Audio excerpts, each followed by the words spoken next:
Olá! Quando a gente pensa numa célula, é fácil cair na armadilha de imaginar que é só uma bolha com um monte de coisa boiando dentro, né? Mas a verdade é muito, mas muito mais legal que isso. Nossas células são como cidades microscópicas, super dinâmicas e incrivelmente organizadas. E hoje a gente vai dar uma espiada em como uma parte vital dessa cidade, as usinas de energia, encontra o seu lugar certo para trabalhar. Então vamos direto ao ponto com a pergunta que guia a nossa análise de hoje.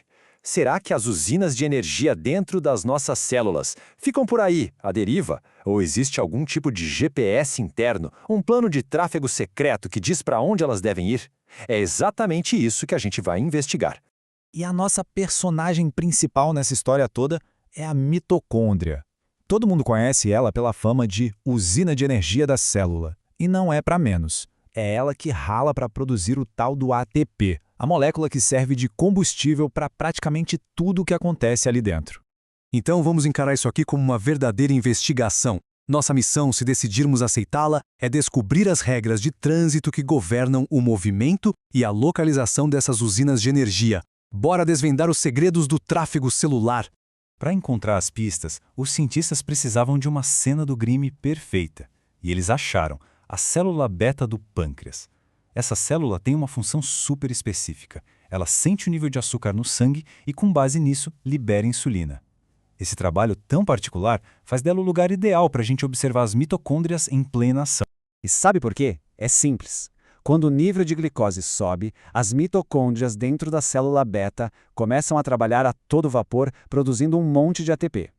Esse pico de ATP funciona como um alarme, um sinal que diz para a célula: opa, hora de liberar insulina. Ou seja, a atividade das mitocôndrias é o ponto-chave de todo o processo. E foi exatamente aí, observando essas células, que a primeira grande pista apareceu. Os cientistas notaram uma coisa totalmente inesperada. Algo fascinante sobre como essas mitocôndrias se comportavam quando o nível de glicose mudava. Olha só essa imagem. É exatamente isso que os pesquisadores estavam vendo no microscópio. São os tais células beta-pancreáticas. E esses pontinhos vermelhos brilhando são as nossas mitocôndrias, as usinas de energia que eles marcaram para poder seguir os passos delas. É aqui que a investigação começa para valer. E aqui está o momento eureka. O que é sensacional nessa imagem é a comparação. Com pouca glicose, as mitocôndrias ficam de boa, espalhadas pela célula toda. Mas quando a glicose sobe, pá! Acontece uma mudança radical. Elas se movem e se juntam bem na periferia da célula. Esse gráfico do lado só confirma o que os olhos veem. Ele mostra que a grande maioria das mitocôndrias, na condição de alta glicose, se deslocou para longe do centro, lá para a borda. Ok, a primeira pista foi encontrada. As mitocôndrias se mexem quando tem mais glicose. Agora a investigação entra numa nova fase. A gente precisa entender o como e o porquê. O que, afinal de contas, está fazendo elas se moverem desse jeito. A primeira hipótese parece bem lógica, né? Com mais glicose, as mitocôndrias trabalham mais, produzem mais ATP. Então, será que essa produção intensa de energia é o que, de alguma forma, empurra elas para as bordas da célula? Para testar essa ideia, os pesquisadores usaram um truque, uma substância química que basicamente desliga a produção de ATP. E a surpresa? Dá uma olhada no gráfico. A distribuição das mitocôndrias com a produção de ATP bloqueada, em azul, ficou praticamente idêntica à do controle. A localização delas não mudou nada. Isso nos diz que a produção de energia por si só não é a causa do movimento. Então o ponto crucial aqui é, primeira hipótese, descartada. A produção de ATP não é o gatilho para o movimento. Precisamos de outro suspeito. Próximo suspeito na lista, o sistema de transporte da célula, a rede de microtúbulos. Essas estruturas são como as ruas e avenidas da cidade celular, permitindo que tudo se mova de um lado para o outro. Será que as mitocôndrias estão usando essas rodovias para chegar até a periferia? E para investigar isso, os cientistas usaram uma droga chamada nocodazol. Essa imagem aqui mostra o efeito dela de um jeito brilhante.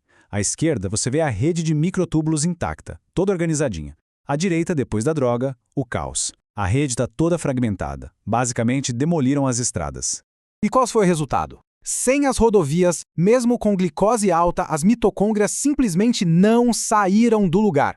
O gráfico em azul mostra que elas ficaram lá no centro, bem parecido com o que acontece quando tem pouca glicose. Veredito para o nosso segundo suspeito? Culpado. A viagem das mitocôndrias depende totalmente dessas estradas de microtúbulos. Sem elas, não tem como chegar ao destino. Mas ainda falta uma peça nesse quebra-cabeça. Pensa bem, ter a estrada é uma coisa, mas você ainda precisa de um sinal verde para começar a viagem, certo? Será que existe um sinal bioquímico, um comando ativado pela glicose que diz para as mitocôndrias: ok, pessoal, luz verde, podem ir para a periferia agora?